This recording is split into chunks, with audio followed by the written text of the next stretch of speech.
नमस्कार, रात के 9 बज चुके हैं। मैं ब्रजेश राजपूत हाजिर हूं दिन भर की खबरें लेकर आपके अपने खास कार्यक्रम द एडिटर शो में, जिसमें आप और हम करेंगे विस्तार से चर्चा आपसे जुड़ी देश प्रदेश की सभी बड़ी खबरों की। पहली खबर आपको दिखाएंगे प्रधानमंत्री नरेंद्र मोदी से जुड़ी। पीएम मोदी आखिरी चरण के मतदान से पहले यानी कि कल कन्याकुमारी जाएंगे और एकांत उद्यान में रहेंगे। 2019 में भी पीएम केदारनाथ गुफा में रहे थे, लेकिन उनके इस फैसले पर विपक्ष विरोध कर रहा है। क्यों, बताएंगे विस्तार से। दूसरी खबर है बेमेतरा ब्लास्ट से जुड़ी। आज पीड़ित परिवार को जब मुआवजा मिला तो उनकी आंखों में बहुत दिन बाद सुकून दिखा। पीड़ित परिवार को मुआवजा मिले, इसके लिए विस्तार न्यूज़ भी लगातार मौके पर रहा। अगली खबर रिश्तों में आ रही दूरियों और कत्ल की कहानी से जुड़ी है। आखिर क्यों लोग अपने रिश्तों का खून अपने ही हाथों कर बैठते हैं। पहले जबलपुर और आज छिंदवाड़ा में भी यही देखने को मिला है। चौथी खबर भी मध्य प्रदेश में हुए दलित हत्याकांड से जुड़ी हुई है। सागर जिले में पिछले 2 सालों में हुई 3 मौतों ने बुंदेलखंड की सामंतवाद और जातिवाद के बढ़ते जहर की ओर ध्यान खींचा है। और आखिर में हम आपको दिखाएंगे कि दिल्ली में आज गर्मी ने अपने अगले पिछले सारे रिकॉर्ड तोड़ दिए हैं। मध्य प्रदेश और छत्तीसगढ़ में क्या हाल है, दिखाएंगे आपको आगे विस्तार से। तो चलिए शुरू करते हैं द एडिटर शो। छिंदवाड़ा में एक ही परिवार के 8 लोगों की निर्मम हत्या ने पूरे प्रदेश को दहला दिया है और हत्यारा कोई और नहीं, घर का जिम्मेदार सदस्य ही निकला। उधर जबलपुर में पिता और भाई की हत्या कर भागी युवती भी हरिद्वार से पुलिस की गिरफ्त में आ गई। घर के सदस्यों के हाथों में अपनों के खिलाफ हथियार क्या संकेत दे रहे हैं। अपनों के खून से हाथ रंगने वाले हत्यारे क्यों लगातार रिश्तों का खून कर रहे हैं। समाज में हो रहे इस बुरे बदलाव पर विस्तार से देखिए हमारी ये खास रिपोर्ट। कमजोर हो रही है रिश्तों की डोर, अपनों से क्यों खत्म हो रहा भरोसा, क्यों हो रहा है रिश्तों का कत्ल। मध्य प्रदेश के जबलपुर और छिंदवाड़ा में हुए हत्याकांड आपको भी ये सोचने पर मजबूर कर देंगे कि आखिर भरोसा किस पर किया जाए। जब अपने ही कत्ल की साजिश कर रहे हों, जब अपने ही परायों का साथ देकर आपसे मुंह मोड़ रहे हों, तो फिर ये सवाल तो जायज हो जाता है कि क्या अब हम उस दौर को जी रहे हैं जब रिश्तों की डोर कमजोर होने लगी है और जहां रिश्तों का ही कत्ल किया जा रहा है। बीते दिन मध्य प्रदेश में जो हुआ उसे सुनकर आपके होश उड़ जाएंगे। जबलपुर और छिंदवाड़ा की घटना एक पल को आपको बुरारी हत्याकांड की याद दिलाएगी, तो दूसरी घटना में शव को काटकर फ्रिज में रखने वाले श्रद्धा वॉकर के प्रेमी आफ्ताब की याद आने लगेगी। जबलपुर में नाबालिग लड़की अपने प्रेमी के साथ मिलकर पिता और भाई की हत्या की साजिश रचती है और 75 दिन बाद हरिद्वार में मिलती है। वहीं छिंदवाड़ा में एक परिवार गहरी नींद में सो रहा था। माँ, भाई, भाभी, बहन, भतीजा, भतीजी, लेकिन उन पर उन्हीं के बगल में सो रहे घर के ही शख्स दिनेश ने कुल्हाड़ी से हमला कर दिया और एक एक करके 8 लोगों को मौत के घाट उतार दिया। इस बीच बस एक 10 साल का मासूम अपनी जान बचाकर भाग निकला। एक युवक ने, जो युवक परिवार का सदस्य था, बेटा था, उसने 8 लोगों की हत्या कर दी है, जिसमें उसकी माँ, भाई, भाभी, बहन और 4 मासूम बच्चे हैं। हम उसके घर पहुंचे, आप देख सकते हैं कि यहाँ पर कैसे ये खून से लथपथ ये इनका बिस्तर पड़ा हुआ है और ये जो घर है, ये घर देख सकते हैं आप। इसी घर में 8 लोग और वो व्यक्ति उसने खुद ने सुसाइड कर लिया है फांसी लगाकर। इस हत्याकांड ने नया मोड़ तब लिया जब गांव से 100 मीटर की दूरी पर आरोपी का शव पेड़ पर लटका हुआ मिला। इस घटना के बारे में बताया जा रहा है कि आरोपी की मानसिक हालत ठीक नहीं थी। बारीकी से जांच की जा रही है, एक एक पहलू को जांचा जा रहा है कि ये हत्याकांड को अंजाम कैसे दिया गया। और उसने यहाँ पर आकर, मैं आपको दिखाना चाहता हूँ, मेरे साथी को बोलूँगा पेड़ दिखाएं। इसी पेड़ पर उसने आकर रात में 2:30-3 बजे करीब जो जानकारी मिल रही है, उसने हत्या करने के बाद इसी पेड़ पर आकर उसने यहाँ पर सुसाइड कर लिया। इस घटना पर मध्य प्रदेश के मुख्यमंत्री डॉक्टर मोहन यादव ने दुख जताया है और जांच के आदेश दिए हैं। मैंने अपनी वरिष्ठ मंत्री श्रीमती संपत्या उनके जी को तुरंत छिंदवाड़ा जाने का निर्देश दिया है। जहां से हत्याकांड हुआ है वो मध्य प्रदेश के पूर्व सीएम कमलनाथ का गढ़ कहा जाता है। ऐसे में अब इस मामले पर राजनीतिक सुगबुगाहट भी तेज होने लगी है। अब आपको जबलपुर में हुए रिश्तों के कत्ल की कहानी भी बताते हैं। कैसे बिना मां की लड़की ने अपने ही पिता की हत्या की साजिश रची। और इस साजिश में साथ देने वाला कोई और नहीं बल्कि उसका प्रेमी निकला। इस हत्याकांड का सच दिखाने के लिए विस्तार न्यूज की टीम उसी घर पहुंची जहां ये क्राइम सीन हुआ था। 15 मार्च 2024 जबलपुर के इतिहास में ये वो काला दिन था जहां पिता और बेटी के संबंध को कलंकित किया गया। मैं उसी फ्लैट पर मौजूद हूं जहां ये घटनाक्रम अंजाम हुआ था। राम कुमार विश्वकर्मा जो रेलवे में अधिकारी थे और इसी फ्लैट में अपने परिवार के साथ रहते थे। एक नाबालिग बेटी जिसकी उम्र तकरीबन 17 साल और एक 8 साल का मासूम बच्चा जिसका नाम तनिष्क था। आरोपी मुकुल सिंह और नाबालिग लड़की पड़ोसी थे। मेरे इस हाथ की ओर आप देखेंगे तो ये नाबालिग लड़की का फ्लैट है जो टॉप फ्लोर पर है, और फिर इस तरफ आप नज़र डालेंगे तो ये मुख्य आरोपी मुकुल सिंह का घर है, यानी कि इसके टॉप फ्लोर पर मुकुल सिंह रहता है। दोनों के बीच प्रेम संबंध थे, ये साफ हो चुका है। लेकिन मुकुल सिंह बेहद शातिर था। मुकुल लग्जरी लाइफ स्टाइल का जीने वाला था। मुकुल के पिता भी रेलवे में अधिकारी थे, यानी कि अच्छा खासा पैसा था। पढ़ाई लिखाई के लिए मुकुल को कई जगह भेजा, लेकिन लौटकर वो वापस जबलपुर ही आ गया। मुकुल सिंह को फिल्में देखने का बड़ा शौक था, वेब सीरीज़ देखने का बड़ा शौक था, और यहीं से उसे आइडिया आया इतने खतरनाक अपराध को अंजाम देकर पुलिस से कैसे बचा जाए। पिता राजकुमार विश्वकर्मा को जब बेटी के प्रेम संबंध के बारे में पता चला था तो उन्होंने समझाने की कोशिश की। जब बेटी नहीं मानी तो पिता ने प्रेमी या यूं कहे कि आरोपी मुकुल सिंह को जेल तक भिजवा दिया। लेकिन यही पिता के लिए मौत की वजह भी बन गया। 10वीं के एग्जाम देने के लिए जब लड़की विदिशा से जबलपुर पहुंची तब आखिरकार दोनों आशिकों ने मौका पाकर नाबालिग लड़की के पिता और भाई की हत्या कर दी और शव के टुकड़े करके उसे फ्रिज में रख दिया। इसके बाद नाबालिग लड़की और प्रेमी मुकुल सिंह इस अपराध को छुपाते रहे और 75 दिन तक पुलिस की नजरों से बचते रहे। लेकिन आखिरकार नाबालिग लड़की को हरिद्वार के मंदिर से गिरफ्तार कर लिया गया। वहीं मुकुल मौके से फरार हो गया।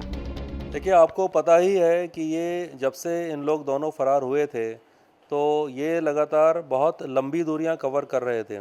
एक रात में 600 से 700 किलोमीटर दूर सफ़र कर रहे थे। तो सबसे पहले तो हमने जो बैंक अकाउंट्स थे जिनसे ये पैसा ये निकाल रहे थे, हमने उनको फ्रीज़ करवाया ताकि इनकी लंबी दूरियों का जो सफ़र है वो कम हो गया। इसके बाद फिर हमने इनके पोस्टर्स पूरे नेशनल लेवल पे सब राज्यों में भिजवाए पुलिस को। कई जगह हम लोगों ने, आपने देखा होगा, नेपाल तक में हमने इनके पोस्टर्स पब्लिकली चिपकाए और लोकल पुलिस को भी इन्फॉर्मेशन दी, पब्लिक भी जानकार हो गई। और उसका फिर अच्छा नतीजा ये निकला कि ये दोनों को हरिद्वार में पहचान लिया गया। पब्लिक ने रोका तो स्वाभाविक तौर पे वो उस लड़के को उतना देर नहीं रोक पाए, लेकिन जो नाबालिग बच्ची है वो रुक पाई और फिर वहाँ के लोकल पुलिस आई और फिर वो अभी उनके पोजीशन में है।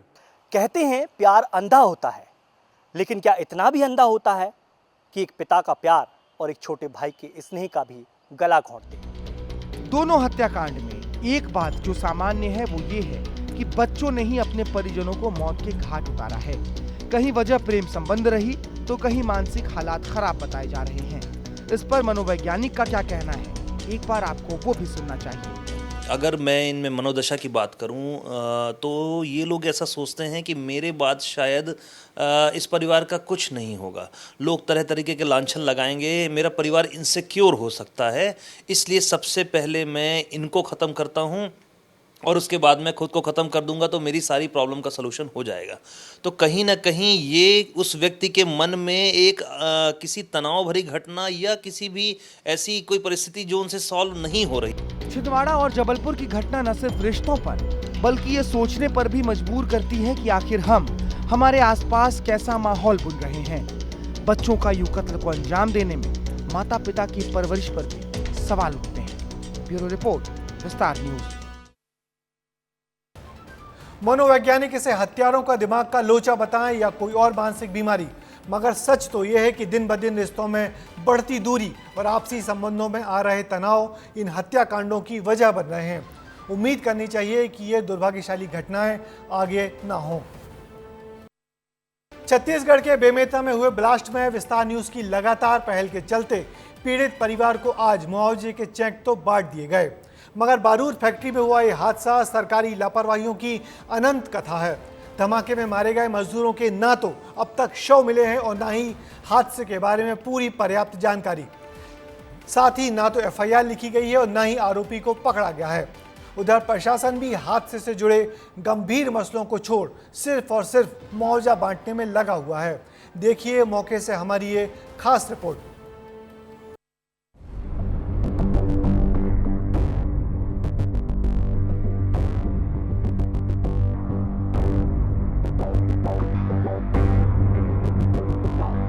परिजन बिलख बिलख कर रो रहे हैं, बिना शव के अंतिम संस्कार करने की तैयारी कर रहे हैं। परिजनों से ना तो स्पेशल ब्लास्ट लिमिटेड के किसी प्रतिनिधि ने मुलाकात की है, ना तो अब तक कंपनी के खिलाफ कोई एफआईआर दर्ज हुई है।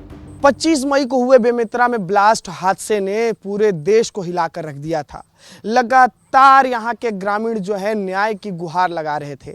आखिरकार हादसे के 5वें दिन सभी पीड़ित परिजनों को मुआवजे का चेक मिल गया। 30 लाख रुपए कंपनी प्रबंधन के तरफ से पीड़ित परिजनों को मुआवजा दिया गया, जिसमें 2 चेक, एक चेक 10 लाख का, दूसरा चेक 19 लाख का और 1 लाख कैश के तौर पर दिया गया। हालांकि किसी की मौत हो जाने के बाद उसका दुख, उसका दर्द, उसका पीड़ा तो हम बयान नहीं कर सकते, लेकिन विस्तार न्यूज़ जिस तरीके से इस पूरे कवरेज को दिखाया और पीड़ितों के साथ कंधा से कंधा मिलाकर चला, उनकी आवाज़ को बुलंद किया, यही वजह रहा कि आज कंपनी प्रबंधन को सामने आना पड़ा और 30 लाख का चेक पीड़ित परिजनों को देना पड़ा।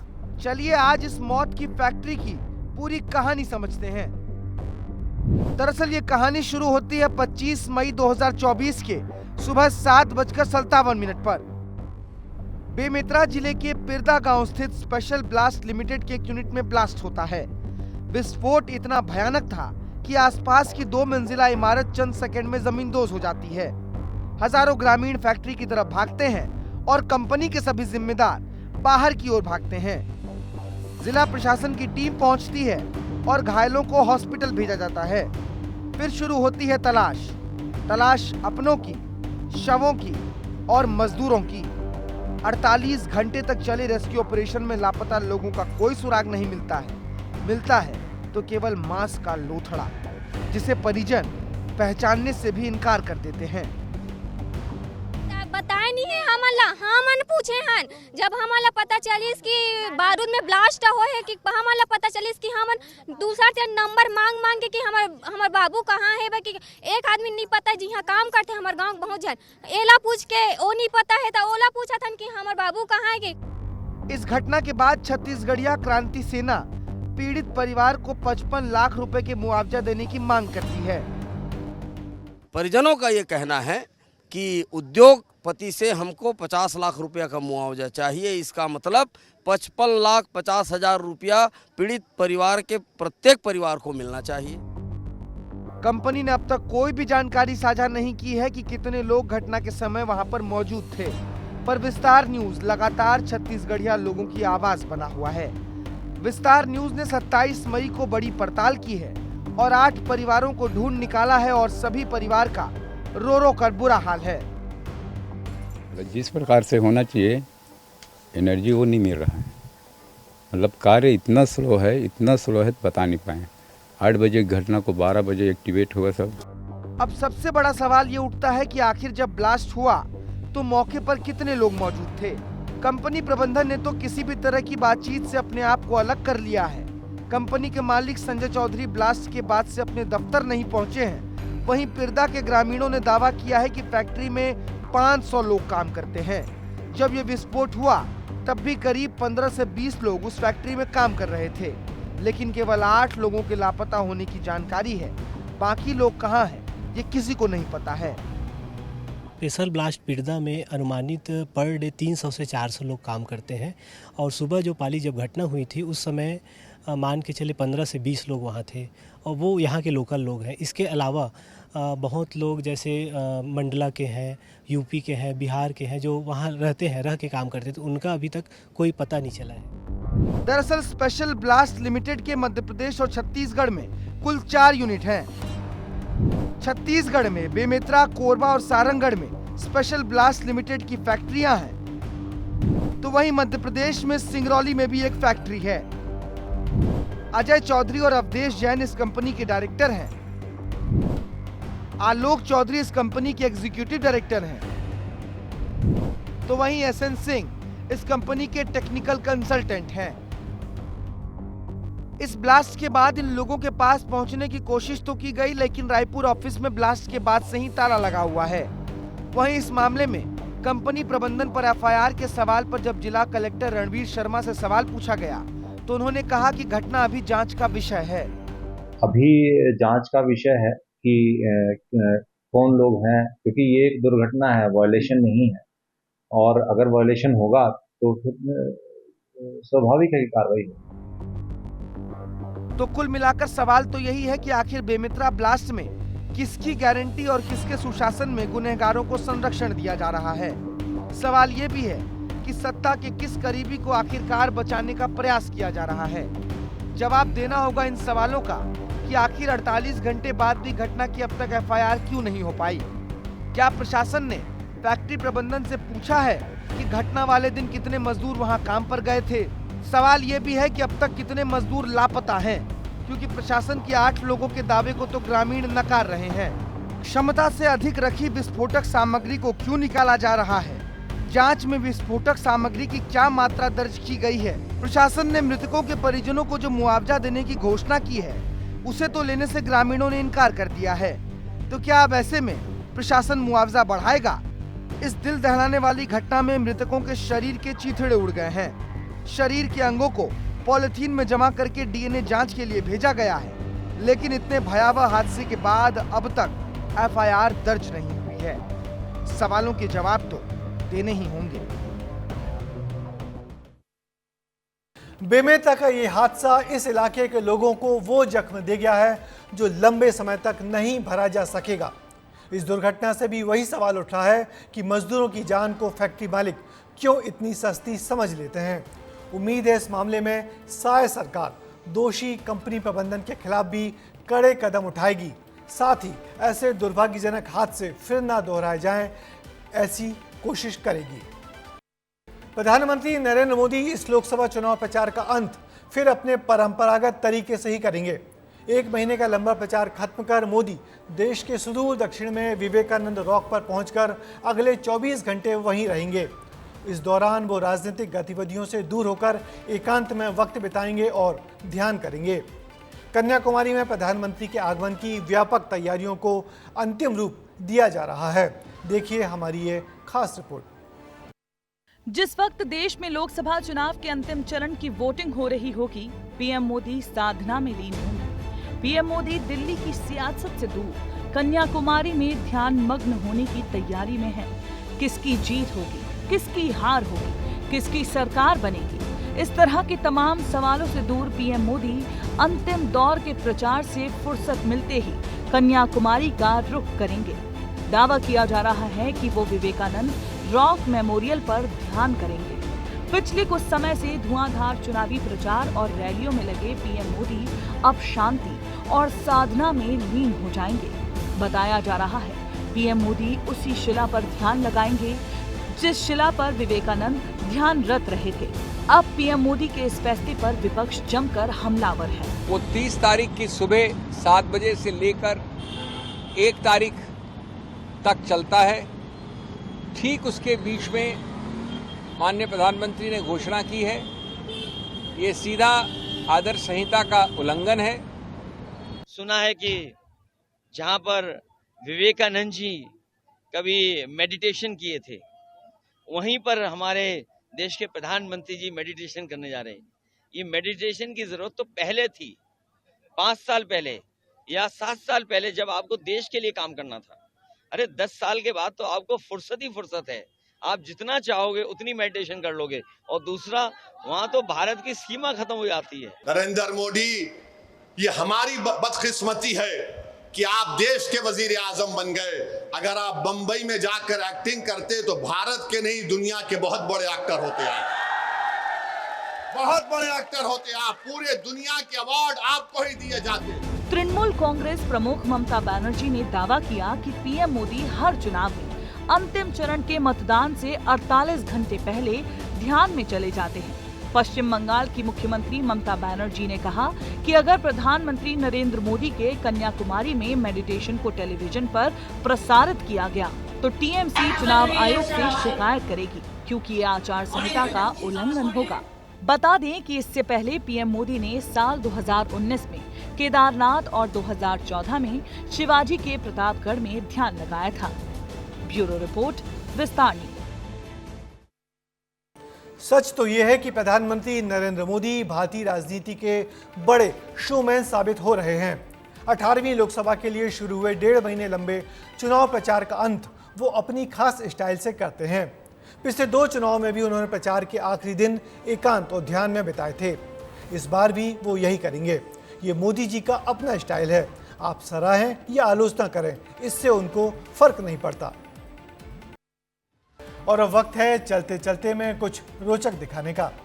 आज हम आपको बिहार की आरा की एक तस्वीर दिखाएंगे, जहां राहुल गांधी की सभा हो रही थी।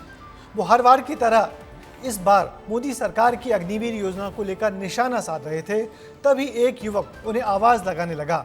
अपने हाथों में कागज़ लिए खड़ा था वो। राहुल ने उसे फौरन मंच पर बुला लिया।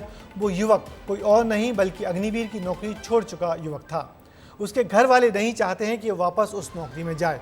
ये सब सुनकर मानो राहुल गांधी का हौसला बढ़ गया और वो तुरंत बोल उठे कि अगर इंडिया गठबंधन की सरकार बनी तो वे इस योजना को फाड़ के कूड़ेदान में फेंक देंगे। ये अग्निवीर है विकास कुमार। आपको कैसा लगा ये अग्निवीर योजना? हमको ये स्कीम थोड़ा सा भी अच्छा नहीं लगा सर। इनको ये स्कीम थोड़ा सा भी अच्छा नहीं लगा। पता है क्यों? क्योंकि नरेंद्र मोदी ने 2 तरीके के शहीद बनाए हैं। इनको विकास कुमार को कहा जा रहा है कि तुम जाओ, तुम्हारे दिल में देशभक्ति की भावना है, तुम जाओ, तुम बॉर्डर पे खड़े हो, बिना ट्रेनिंग के, बिना पेंशन के, बिना कैंटीन, और अगर तुम्हारे साथ कुछ होता है, अगर तुम शहीद होते हो, तो हिंदुस्तान की सरकार तुम्हारे साथ नहीं खड़ी होगी। अगर तुम शहीद होते हो, तुम्हें शहीद का दर्जा नहीं मिलेगा, क्योंकि तुम अग्निवीर हो, तुम नॉर्मल जवान नहीं हो। भाइयों और बहनों, ये सिर्फ सेना का नहीं, हर देशभक्त का अपमान है। और मैं आपको आश्वासन देना चाहता हूं, जैसे इंडिया गठबंधन की सरकार आएगी, हम अग्निवीर योजना को फाड़ के कूड़ेदान में फेंक देंगे।